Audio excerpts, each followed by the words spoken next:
this Missourian wasn't a great driver. He wasn't a weekly favorite and probably has a very small fan base throughout his career, myself included. On this channel, I want to discuss NASCAR topics that are important to me, topics that force myself to think deeper than I once did about a certain driver or moment. For example, Jamie McMurray. When I think of some of the greatest NASCAR moments I've ever witnessed, I think Daytona Beach, Florida, February 14th, 2010. Jamie McMurray, winner, 52nd Daytona 500. This was McMurray's first win since edging out Kyle Busch on this same asphalt 2.5 years ago. That being said, it's one of the longest spans between a driver's first two wins. Jamie Mack hit 166, dating back to his first win in late 2002. In 2002, just 2 weeks after McMurray signed on to Chip Ganassi Racing to run full-time in 2003, he was tapped to sub for Sterling Marlin, following Marlin's crash at Kansas. McMurray would later surprise everyone when he took home a trophy from Charlotte in his second career start, the quickest a driver has ever gone to victory lane. Before going full-time Cup racing in 2003, McMurray had put together a solid Busch Series resume, 2 wins, 6 top 5, and 17 top 10 finishes. He overall won 8 races in that lower series, including 4 straight at Rockingham. Man, I bet he wishes NASCAR didn't take that track off the Cup schedule.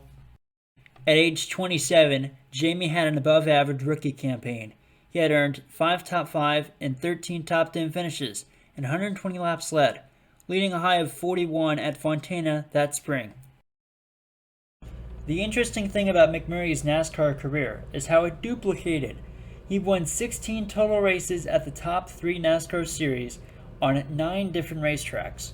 He had 8 top 10 finishes in the final 12 races of the year, and carried that success into the 2004 season, having earned 7 top 10 finishes in the first 12 races.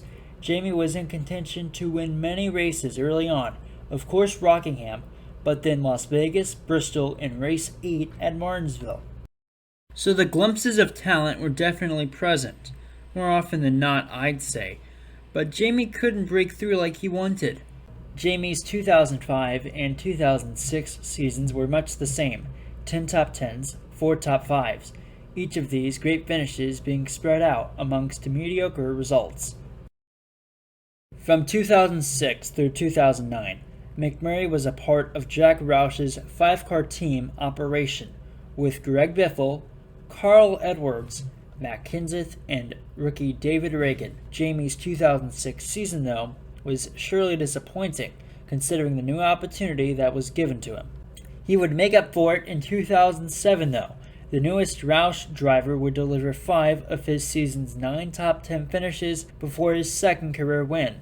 The downfall to Jamie's career wasn't stopped after him grabbing his first win with Roush Racing, and he wasn't impressing the boss man with his future performance, despite earning his most top 10s since his sophomore season with 11 in 2008, and grabbing a win at Talladega the following year. From there, Jamie Mack would head back to the recently merged Earnhardt Ganassi Racing. Chip Ganassi, for the time being, merged his team with DEI, a merger that would be in effect through 2013.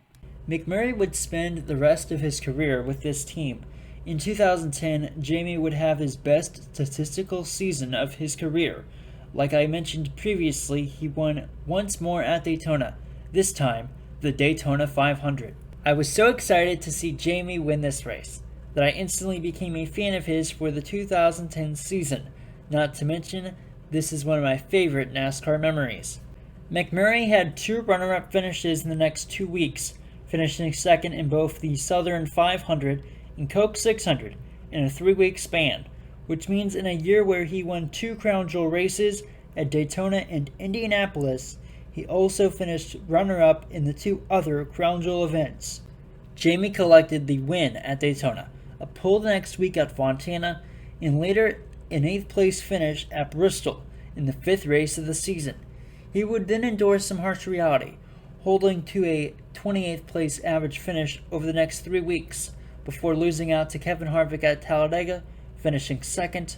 So yes, McMurray wins at Indianapolis, becoming the first driver since Jimmy Johnson in 2006 to win both the Daytona 500 and Brickyard 400 in the same season, this coming off the heels of a pole and 5th place finish at Chicago.